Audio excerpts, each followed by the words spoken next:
Once again, we welcome you to Moving Forward with Young Voices. Hey, we're happy to welcome a first-time guest. This is Young Voices contributor by the name of Ann Lord. And Ann, I know there's much more to you than simply you are a contributor to Young Voices. Take a moment, if you would. Tell us just a little bit about yourself and your background.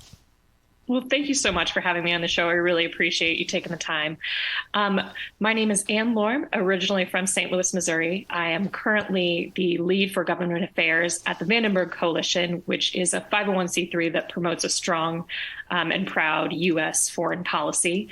Before that, I spent a little bit of time on the Hill working for Senator Sass, and I'm happy to be on your show today. And I'm looking at your article that was written for RealClearWorld.com about Biden's failure to lead on Ukraine. And there's a clarification I'm going to ask for. First of all, it's not that the Biden administration isn't involved in Ukraine, right? I mean, we are sending a lot of money there, but where is his failure to lead? Help me understand that. Right. And I think that's a really great point in terms of clarification, because we have seen the Biden administration's engagement in Ukraine. And most recently, after my article was published, President Biden visited Ukraine. And that's all incredibly important and great, and that we continue to support the Ukrainians in their fight against Russians' invasion.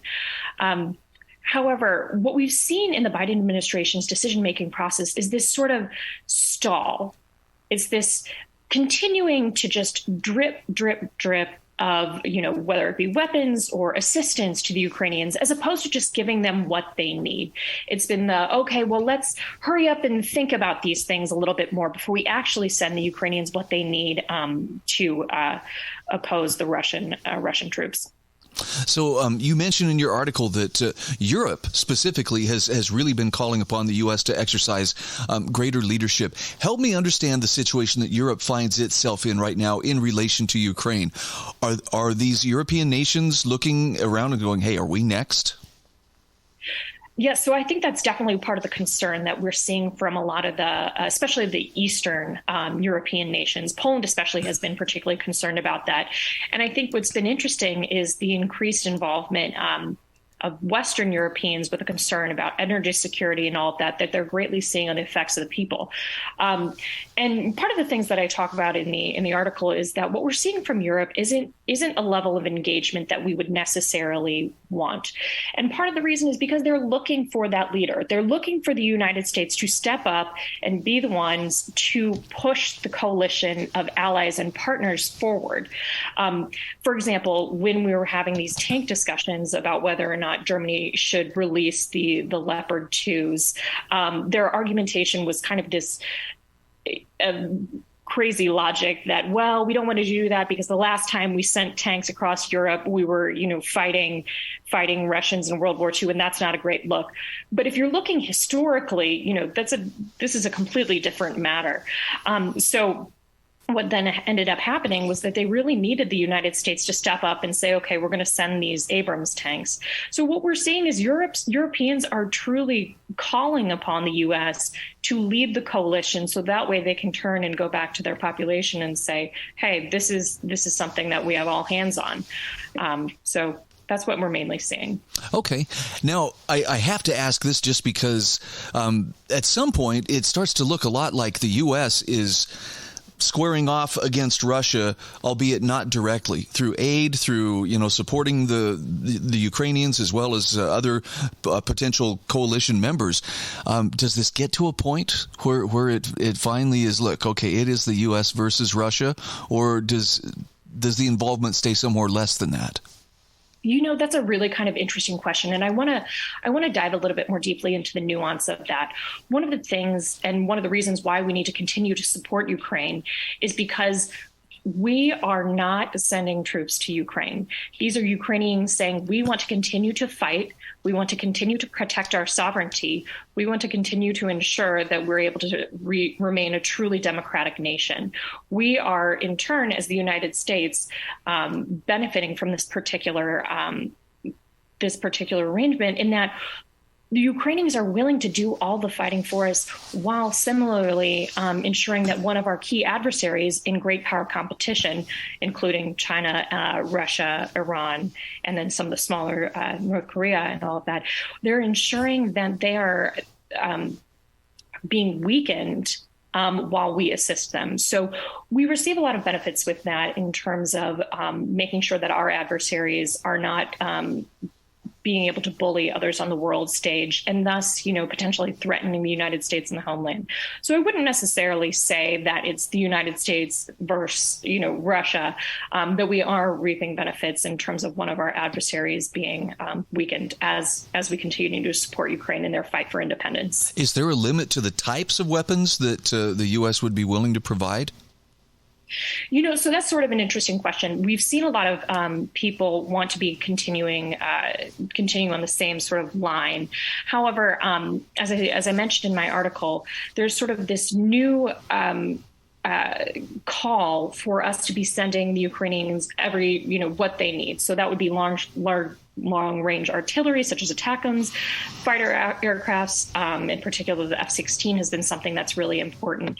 And, this is something that there's bipartisan support for. This is something that we've seen Senator Armed Services, Minority Leader Senator Wicker call for. This is something that we've seen Senator Sheldon Whitehouse call for. And so it's one of those things that there's a wide range of support across a coalition to continue to give the Ukrainians everything that they need in order to fight this war and to have it be to end more quickly if we give them what they need. Now, some of those things, like, for instance, planes and tanks and so forth, it takes some time to bring, if we give those, it does take time to bring their crews, up to the proper training, able to maintain them and so forth. I think most people would like to see this done quickly, but I'm just curious if this is the kind of situation that doesn't get resolved quickly, but for the U.S. to provide what is needed. I guess that's why I'm asking, how far would that go? Would that include, strategic weapons, or is it just going to be limited to basically tanks and planes? No, and I completely understand your question. And in particular, at least when it comes to a lot of training, what we've seen with the Abrams tanks, and we've seen reporting come after the decision had been made that it will take quite some time for the tanks to get to Europe. And that's why it's sort of highly problematic that the Biden administration has been spending so much time waffling and not necessarily moving forward with a decisive hand in a lot of this, because it will take time. However, we've seen our Ukrainian partners being really sort of proactive and training on similar type weaponry and training their pilots to be potentially able to fly F-16s should we make the decision to send those to the Ukrainians. So they're really quite ready to hit the ground running.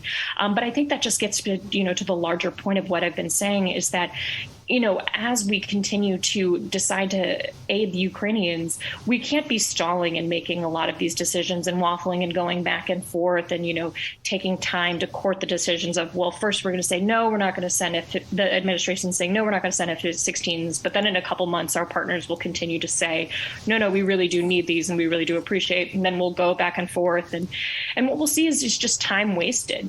And much to your point, that would result in a much longer conflict than we'd want to be engaged with, because a longer conflict results in much more hardship for everyone globally.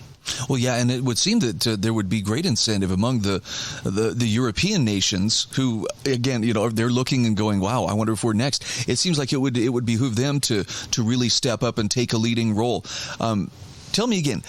Do they look to the U.S. because we have greater material resources, or are they accustomed to the protection that they have been afforded, as being part of NATO, and expect the U.S. to lead out in that regard?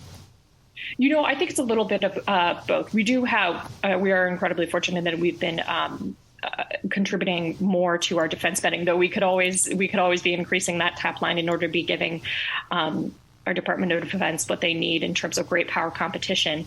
But historically, they've rested on their laurels and haven't necessarily been the ones to step up in these types of conflict. So they really do need that leader. And in terms of the future, that's the United States. Historically, it's been the United States, and the future will be. So to have an administration that is resting and is waiting for others to move forward before other nations to move forward first, that's not necessarily something that benefits us or the Ukrainians in this conflict. Okay. Again, we are talking with Ann Lord. She is a Young Voices contributor, and we'll have a link in the show notes to your article about Biden's failure to lead on Ukraine. And could you tell us, where can people follow your work, and where might they follow you on social media? Absolutely. You can follow me on Twitter. It's Ann T. Lord, or you are welcome to search the Vandenberg Coalition, and I'm happy to get into contact with you there. Okay, fantastic. Thank you so much for being our guest today. Absolutely. You have a great rest of your day.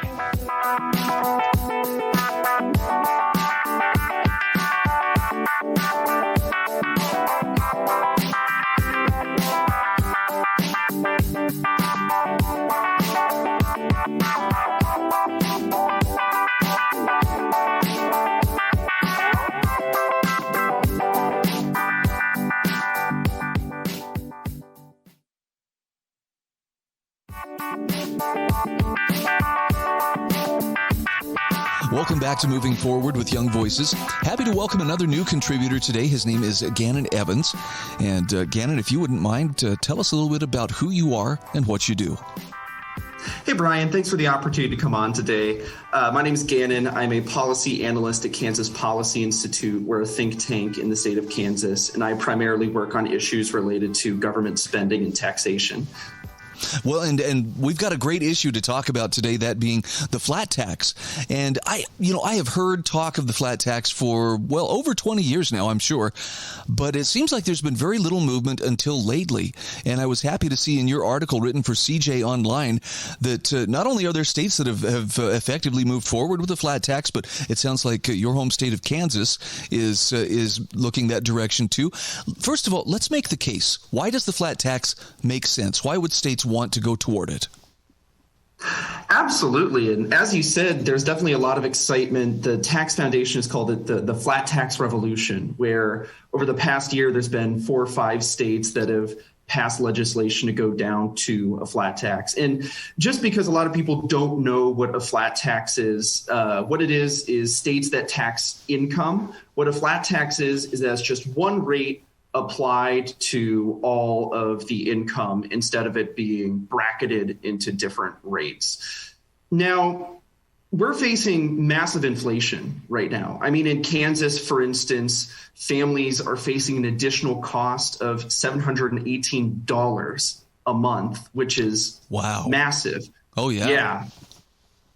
So how does the I know the common objection is, well, that means that the fat cats are just going to get away with keeping more of their presumably ill-gotten money. But actually, I think it was Neil Bortz back in early 2000s was explaining this is as fair as it gets. People paying the same rate, proportionally, they're going to be paying more. But what is it that tipped those states that finally have said, okay, we're going to look at it, not only look at it, but embrace it? What was it that finally helped them make the decision to cross that line and do it? Yeah, absolutely. And, to your first point there, I mean, the fundamental thing about a flat tax is that it's fair, right? It's fair and simple. You look at the incomes, you know exactly what you're going to be taxed, you know exactly what that is going forward. And you do not have to worry about any sort of social engineering through the tax system. Now, one of the common comments I get is, oh, but isn't this going to only help the rich? And the answer to that is no, because specifically the bill that I support, it's HB 2061. It's going through House tax right now. It provides an exemption for incomes for below $15,000 for single filers and $30,000 for married filers. What that means is that, for instance, you're going to have tax cuts at all levels. I mean, I think the math was around the $30,000 for married filers. It's like $488 saved. And that's money that can go a long ways. But But I think the really big tipping point and the issue I'm trying to make in Kansas right now is that we're falling behind by staying in the same place. Kansas attempted tax reform in the past, but because of issues with not balancing with spending and continually decreasing the revenues, we had to go to the largest tax cut in state history in 2017. Now, since that time, 24 other states have pursued tax reform, and they've all seen the economic benefits. I mean, when you look at the North Carolinas, the Tennessees, the Floridas of today, they're all states seeing massive migration, wage growth, job growth, and a lot of it comes down to the fact that these tax reforms they keep more money in people's wallets, they lower costs on businesses, and they make these places more affordable and attractive to live in. So I just want to make sure I'm understanding correctly. Even those places that are willing to cut their level of taxation or ease the taxation level because people would be more willing if they can keep more of what they earn, it sounds like it would actually end up increasing the tax revenues in the end. In other words, more people go out, spend capital, create business, create opportunity, generate more tax revenue, even though the tax rates may have been trimmed back. I mean, is that a fair way to portray it? Essentially, yes, but I would be careful with how to describe it because that's a very long-term effect. And there are some people who believe that, okay, instantaneously, we're going to have this revenue made up. But that's just not true. And in fact, in the short run, to make something like a flat tax or any sort of tax reform work, you really have to dig into the spending side of it.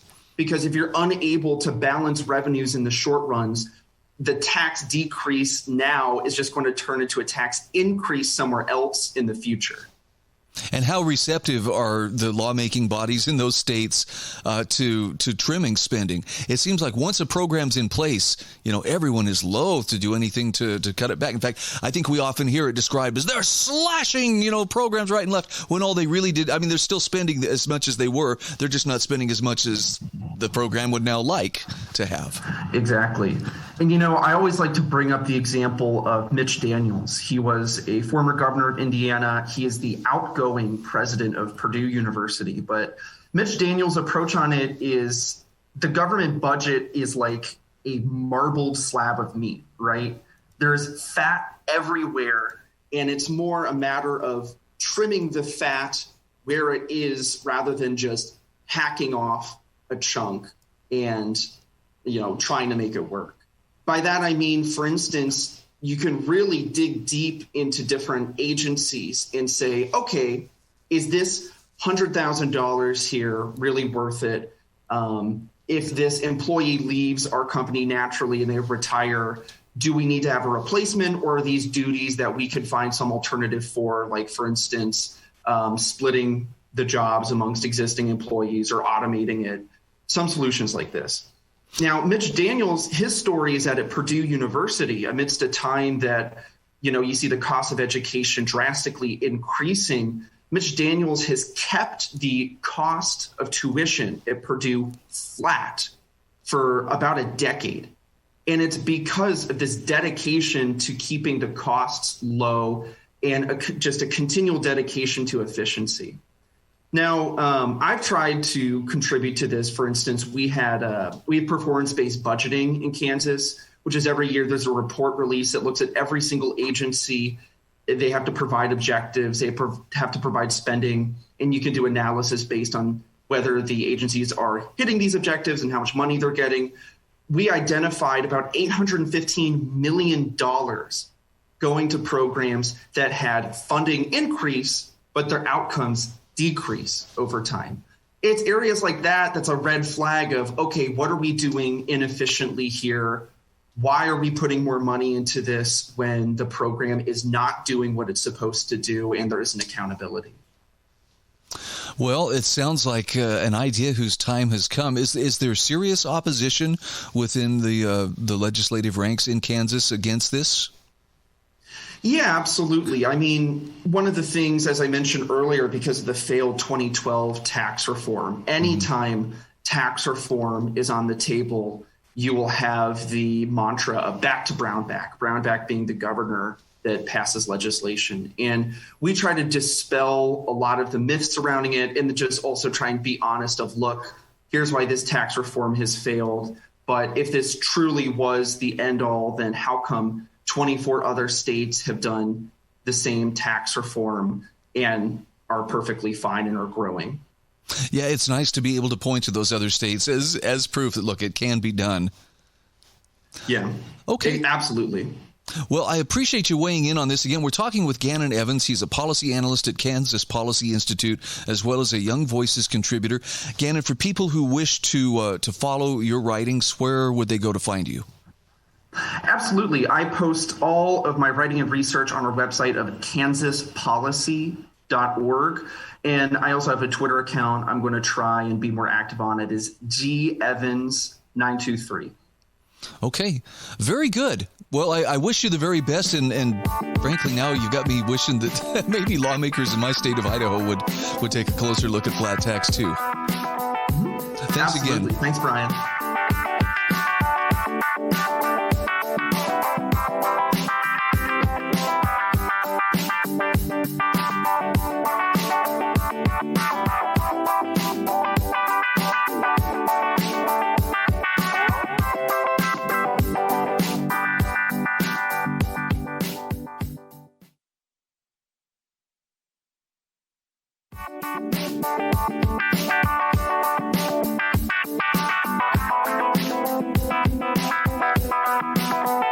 Welcome back to Moving Forward with Young Voices. Hey, we're welcoming a familiar voice back to the program. Alexandra Hudson. Lexi, how are you? So good to see you again. Hi, great to see you, Brian. Thanks for having me. Now, for people who are meeting you for the first time, they're not going to know some of the things I know about some of the amazing work that you're involved in. So let's take just a moment here. Tell us just a little bit about who you are and about your background. My name is Lexi Hudson. I was raised in an intellectually omnivorous home. My parents taught us and modeled for my brothers and I that learning wasn't just something that happened in the classroom. It was a way of life. It was a way of engaging with others in the world around us. So learning as lifestyle. And so my curiosity was nurtured at every turn.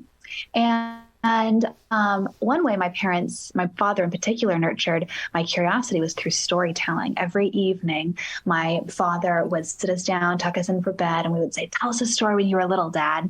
And he would share with us a new, vignette and adventure that him and his brothers would go on with this motley crew of people from his childhood in New England. His Catholic school upbringing in the 50s and 60s in New England. And it just riveted our imaginations. And it was only while I was creating content, a televisual series for the teaching company for the great courses, Wondrium now. They're like Netflix for education and a large community of lifelong learners like me, that my father confided in me a secret. He told me that the stories he told us growing up about his childhood didn't actually happen. And at first I was shocked. What? I'd been lied to? And then I thought, you know what? It didn't matter. There were dozens and thousands of hours that we spent together, engrossed in my father's creative imagination. And these stories formed the grid, the moral grid of our lives, of our worldview. Lessons that were implicit, like diffuse cruelty with wit, stand up against injustice, where you can be gentle and kind to those who are weak and vulnerable, things like that. And it didn't matter that the stories he told us weren't true, but that is a little bit about me and my work. I care a lot about lifelong learning and the life of the mind and intellectual history, and doing it all in a way that's fun through storytelling. This is something I've really enjoyed about the work that you've been involved in. Is it builds upon those great ideas that have come down through the centuries, the great concepts that great minds still talk about today, and it's all available to us if we would just seize hold of it. Talk to me about this new televisual series that you're doing called Storytelling and the Human Condition. Because after all, these great ideas are what tie us together, via human nature. What is this series? First of all, what was the genesis of this series? Where did it originate? So when the teaching company, when the Great Courses in Wondering reached out to me about about creating a series for them almost 2 years ago now, it was such an honor because, again, to the point of being raised in this intellectually omnivorous home, I had been raised on this content. My father, every birthday, every Christmas, sometime for no reason at all, he would go to this mystery closet and bring out a new VHS or a teaching company DVD series. And I would consume, they were a huge part of the backbone of my education, this content. And again, it was like the best professors from across the country being filmed and teaching the content that they know and love. So when they reached out to me about creating a content for them, it just felt like a beautiful historic symmetry where I was raised in this content and now I had a chance to create it for others and maybe a new generation of lifelong learners. And we settled on this idea of storytelling based on my work as a journalist and an author. And the series goes, it's a time jumping, media traversing, history hopping survey of the human narrative tradition, looking at what great stories across time, place, history, culture, and genre tell us about what it means to be human and what it means to lead a meaningful life. And what I think many people go ahead. Yeah. I just reflect on my own life and the power of stories. And, going back to my earliest age of, that I can remember, the earliest, it's the stories that stick with me. So I think this is so cool that you're exploring this. And we're just coming out of the cold winter months here in the Northern Hemisphere where, that's what people did traditionally. And I mean, in advanced, even in primitive cultures, the colder months in the northern climates, those were times to sit around the fire and the stories were recounted. People understood better who they were, their place in the cosmos. Exactly. That's exactly right. And we don't realize that stories aren't just for other people. Like, we're all storytellers. We are always telling stories to ourselves, about ourselves and the world around us. And one theme I explore in the course, in addition to this notion of the great conversation, it's this iterative dialogue between great minds about fundamental questions about the human experience. Who are we? Why are we here? What is the best way to live? And many other foundational seminal questions. And that all humans across time, human beings across history and culture, have asked and answered these questions through story. And we do too. And so there is kind of a big, heady theme in the course that I put great works, traditional great books, in dialogue with contemporary great works of art and sitcoms. That's one theme of the course, that all great work of art tells a story about the human condition. And so I'm intentional about putting old and new and cross genres in dialogue. Opera with a sitcom, and art, like a work of art with a song or a poem or something like that. And the idea is that I hope that people come away from the course with a better understanding of the power of story and how we can use story to help us lead better lives. That it's possible that we, without even realizing it, are telling and retelling a story about ourselves that isn't really ennobling or empowering, and that we can harness the power of story to tell a greater story about who we are and about tragedy in our lives, about difficulty, about struggle. That all of that is the process of storytelling, and we can lead better lives by harnessing that power. There's something to be said too for those who will come, after us, whether it's kids, grandkids, our children's children, for them to have access to these stories. It's important. And I say this from the standpoint of, I have a son who's very much into family history, and I'm amazed at the stories he finds, the accounts that have lasted, down through generations. And it kind of helps me feel like I better understand who came before me, how we got here, from there.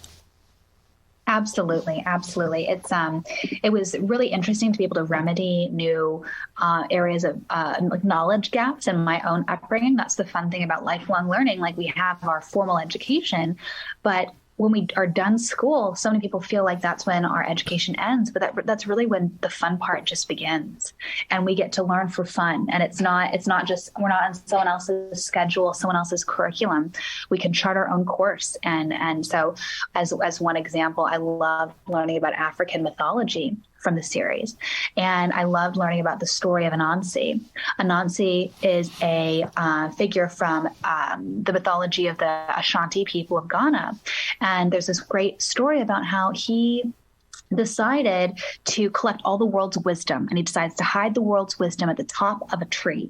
And as he's collected all the world's wisdom, he has his son help him move the world's wisdom to the top of this tree to hide it, because he wanted to be the wisest person in the world. And Anansi is like the original Spider-Man, okay? So he would often take the form of a spider. He's really clever and wily, kind of like Odysseus from Greek mythology. And then he was about to lose the world's wisdom. It was about to fall. And he was about to, and his son said, oh, why don't we tie it to the tree and yourself so it doesn't fall and we can get to the top. And when he realized, as he got to the top of the tree, he was like, well, I thought I had all the world's wisdom, and here my son was able to help me. He had knowledge I didn't have and helped me get the wisdom to the top of the tree. And that's when he realized that, as much as he might try, he could never contain all the world's wisdom. And so he decided to give it all to the world, and that is why everyone has a little bit of wisdom and no one has all of it. So I had packed that fun story from African mythology in my series on pride. So it was just a really great experience creating the series. So where can people find this? How can they access it? They can enjoy the series actually for free on a 1-month trial at Alexandra Hudson/story. And there you can sign up for my newsletter, and then you get a free trial to Wondrium to access the course absolutely free for a month, and many, many, many other pieces of content as well from incredible creators across the world. Wow. I'm so proud of you for what you're doing, and especially where it's encouraging people to embrace that role of being a lifelong learner. We're never done. Exactly. It's going on till we take our final breath, and even then we'll probably learn something. But where can people follow you? What was your website again? AlexandraOHudson.com. And on my homepage there's a way to sign up for my newsletter, civic-renaissance.com, but it's also on my homepage. And please enjoy it, and please tell me what you think. Contact me, and if you get a chance to enjoy the series, I'd love to hear from you and learn how you are harnessing the power of story to help you lead a better life. Thanks, Lexi. Great to talk with you again. You too. Thanks, Brian.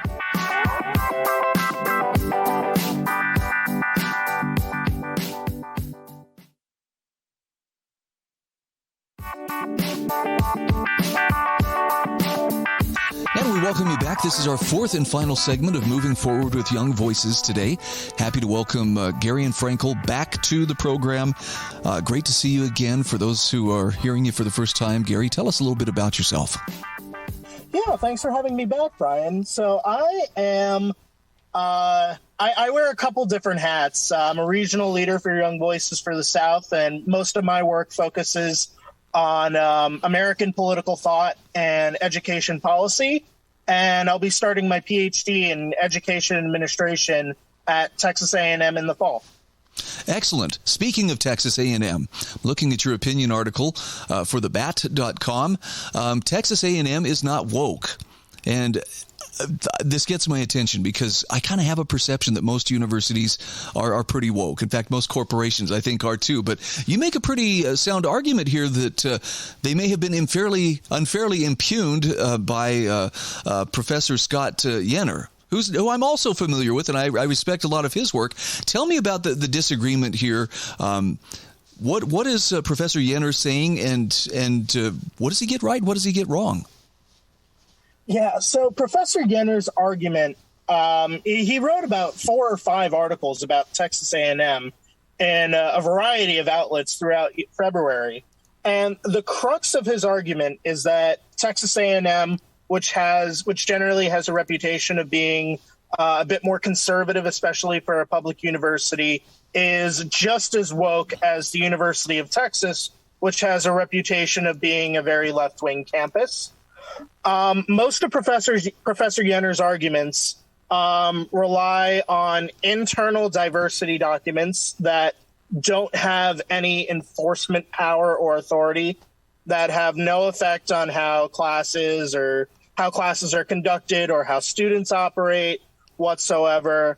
It misreads some of the administrative priorities regarding diversity at Texas A&M. It misrepresents a program that Texas A&M implemented to try and increase faculty diversity. Professor Yenner makes it seem like that white applicants were excluded from the program, and there was even a lawsuit related to this matter. But in reality, there have been several white and Asian faculty members who have been hired under this program. So those arguments are not true on that front. What Yenner did get right, at least previously, is that 60% of departments at A&M require that all prospective faculty issue a diversity statement as part of their application. This was not a university-wide mandate. It was a choice by the individual departments, except the chancellor of the A&M system, John Sharp, announced earlier this week that those will no longer be conducted. So what exactly is a diversity declaration? I don't know that I've ever encountered one of those before. Yes, so it's fairly common, especially at a lot more liberal universities, for faculty applicants. So this generally does not apply to students, but to people who want to become professors at the university, to write a 1 to 2 page statement about how their work acts in accordance with or furthers diversity, equity, and inclusion. Ah, okay. So yeah, well. Sometimes it's just a milquetoast sort of statement that doesn't really affect anybody's prospects. But on a lot of other occasions, it is legitimately used as an ideological litmus test that filters out people who go against the grain. So it depends. And as you point out in your article, you yourself have argued against these diversity, equity, initiatives yourself. But it sounds like the point of contention here is you're saying Scott Yenner is unfairly painting Texas A&M as being a woke campus when really it's not. Yeah, as I mentioned in my article, I, in my own course as a student, my PhD will be my 3rd degree from Texas A&M. I've engaged in political activism that in a lot of other campuses may have gotten me thrown off for the egregious crime of being right wing. I wrote an article in the student paper that attacked an anonymous Twitter's account that doxed people who weren't wearing masks outside at the height of the pandemic. The account ended up being shut down very shortly after my article was published. I was the chairman of the College Republicans during the 2020 election, which was a very interesting experience. Frequently brought conservative, libertarian politicians and pundits to campus. So it's not like I'm someone who's just been in the background the entire time and is now trying to speak from some kind of podium above everybody else. It's, it could have easily been a really, really bad experience for me, but it wasn't. And I think my situation is broadly representative. You mentioned that Scott Yenner is also associated with Boise State University, and because that's closer to where I live, I do pay pretty close attention to some of the stuff that they do. And for instance, Abraham Kendi X came and spoke for Martin Luther King Day, and this is just my opinion, but I don't find his message particularly uniting. I feel like he has more of what I would call a woke and divisive sort of message, and yet that seemed right in character with what Boise State University wanted. I guess what I'm getting at is I think there are some legitimate examples of very, very woke campuses where basically if you're perceived as a right winger, you probably should look out. There's a target on you. Oh, absolutely. There's plenty of campuses around the country where that is reality for most of the students. Berkeley is the infamous example. Yale is another one. Harvard is there. Princeton is getting there. There's plenty of them, and it's really the elite, the quote-unquote elite universities that are sort of the worst offenders on this front. But I think something that people who are on the side of educational liberalism and are trying to stand against some of these forces have to sort of grapple with is just because one department or one organization on campus does something silly and ridiculous and woke and divisive, doesn't mean that the entire campus and all of the institutions they're in are suspect, because they're two very different things. And if we want to keep our attacks meaningful, which they should be, we should stick to the matters that really impact the day-to-day operations of the university. No, I agree with you. And frankly, I'm thankful to see you taking this approach of, look, it's not that we shouldn't ever discuss these things, but if we're going to discuss them, let's do it in a way that's actually productive and isn't bringing more division and more anger into an already contentious situation. Exactly. If you look throughout history, a lot of grassroots or activist sort of movements, whether on the left or the right, eventually get to a stage where they begin to push too far. And when you begin to push too far, you generate a response in the other direction that's just as forceful, if not even more forceful. And I think we are approaching the point with some of the diversity, equity, and inclusion stuff where the activism is doing more harm than it is good. So in some cases, we need to pull back, ensure that we're not just creating more anger and division, and focus on being constructive as opposed to just punishing our perceived enemies because we don't like them and they make us mad. Hear, hear. No, I'm definitely on the same page with you, Gary. I see a lot of people able to identify problems, sometimes loudly. I don't see very many people that are willing to look at the problem, see it for what it is, and then, move forward. Where can we go from here that's better, as opposed to just where can we stand and point fingers and call people out. So what you're suggesting here, I think, is worth recommending. And look, I got to say too, it's this is your alma mater you're standing up to, standing up for rather. I can see where if someone is unfairly portraying them, you would definitely want to defend her honor. Aggies are a very proud people. I can't deny that. Well, congratulations too on starting your PhD program. I can't imagine the amount of work that you have still ahead of you, but it sounds like you're going good places, and I wish you the very best. Thanks, Brian. I'm really excited. So, Garion Frankel is our guest. He's a Young Voices contributor, and you're also the regional director, that is, for Young Voices? For the South, yes. For the South. Tell us where people can follow you, where they can find your writings, and where they can find you on social media.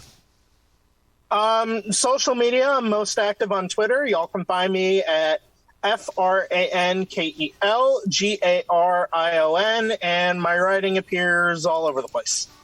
Okay, it really does. If you Google his name, I bet you'll find it.